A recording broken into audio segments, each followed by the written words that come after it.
BNP chairperson দেশনেত্রী বেগম খালেদা জিয়া 3বারের সাবেক প্রধানমন্ত্রী দি লন্ডন ক্লিনিকে গতকালকে 10:30-11টার দিকে ভর্তি হয়েছেন প্রফেসর জন প্যাট্রিক কেনেডির অধীন। উনি ওখানে ওনার অধীনে চিকিৎসাধীন আছেন, কিন্তু বাই দিস টাইম ওনাকে কার্ডিওলজিস্ট, আইসিইউ স্পেশালিস্ট সহ ইন্টারনাল মেডিসিন স্পেশালিস্ট এবং ফিজিওথেরাপি সহ অন্যান্য বিশেষজ্ঞ চিকিৎসকরা ওনার স্বাস্থ্য পরীক্ষা করেছেন এবং অ্যাকর্ডিংলি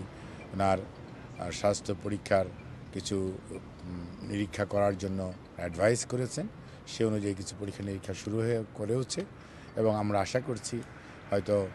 কালকে পরশুর মধ্যেই ওনাদের পরীক্ষা নিরীক্ষার পর্ব যেটি আছে সেটি ইনশাল্লাহ সমাপ্ত হবে। তারপরেও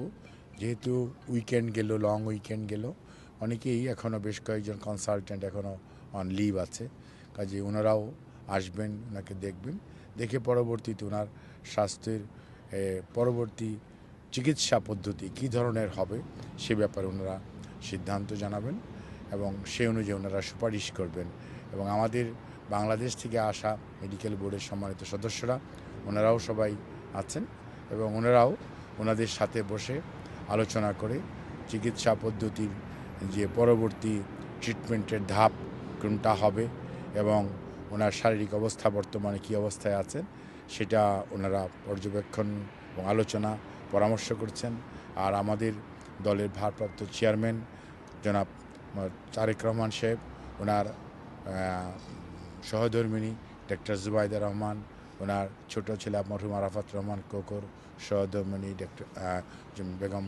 শামেলা রহমান সহ ওনার নাতনিরাও ওনার চিকিৎসার ব্যাপারে সার্বক্ষণিকভাবে ওনার পাশে থেকে সময় দিয়ে ওনার যে মানসিকভাবে ওনার যে দীর্ঘদিনের একাকিত্ব সেটা ঘুচিয়ে দেওয়ার চেষ্টা করছেন। ইউকে বিএনপি সম্মানিত নেতৃবৃন্দ ওনারা সার্বক্ষণিকভাবেই খোঁজখবর রাখছেন এবং যখন ভিজিটিং আওয়ার্স হচ্ছে তখন ওনারা এসে চিকিৎসার ব্যাপারে ওনারাদের যেটুকু সহযোগিতা করা প্রয়োজন একজন সাধারণ মানুষ হিসাবে, রাজনৈতিক সহকর্মী হিসাবে ওনারা সেটুকু করছেন। আমরা আপনাদের মাধ্যমে দেশবাসীর কাছে ওনার সুস্বাস্থ্যর জন্য, ওনার রোগ মুক্তির জন্য দোয়া কামনা করি, ওনার পরিবারের পক্ষ থেকে, ওনার পক্ষ থেকে এবং মেডিকেল বোর্ডের সকল চিকিৎসকরা যাতে যথাযথভাবে দায়িত্ব পালন করছে। এবং সেজন্য আমরা কালকেও বলেছি যে কাতারি গভর্নমেন্ট এবং Qatari royal air ambulance service তাদেরকে আমরা ধন্যবাদ জানাই, বিশেষ করে কাতারের আমির প্রধানমন্ত্রী সহ সর্বোপরি মেডিকেল বোর্ডের চিকিৎসকরা এবং কাতার রয়্যাল এয়ার অ্যাম্বুলেন্সের যে চিকিৎসক ছিলেন ডক্টর ইব্রাহিম ফাউজি সহ তার সকল টিমকে, সর্বোপরি আমাদের ইউকে বিএনপি এবং আপনার ভিআইপি টার্মিনাল ইউজ করতে দিয়েছে যে আপনার হিথ্রো এয়ারপোর্ট অথরিটি, আমরা সবাইকে ধন্যবাদ জানাই, কৃতজ্ঞতা জানাই। বাংলাদেশের অন্তর্বর্তীকালীন সরকার, সিভিল এভিয়েশন অথরিটি, আমাদের দলের মহাসচিব সহ সকল নেতাকর্মী যে অভূতপূর্ব ভালোবাসা, শ্রদ্ধা দেশনেত্রী বেগম খালেদা জিয়ার প্রতি দেখিয়েছে, সেই জন্য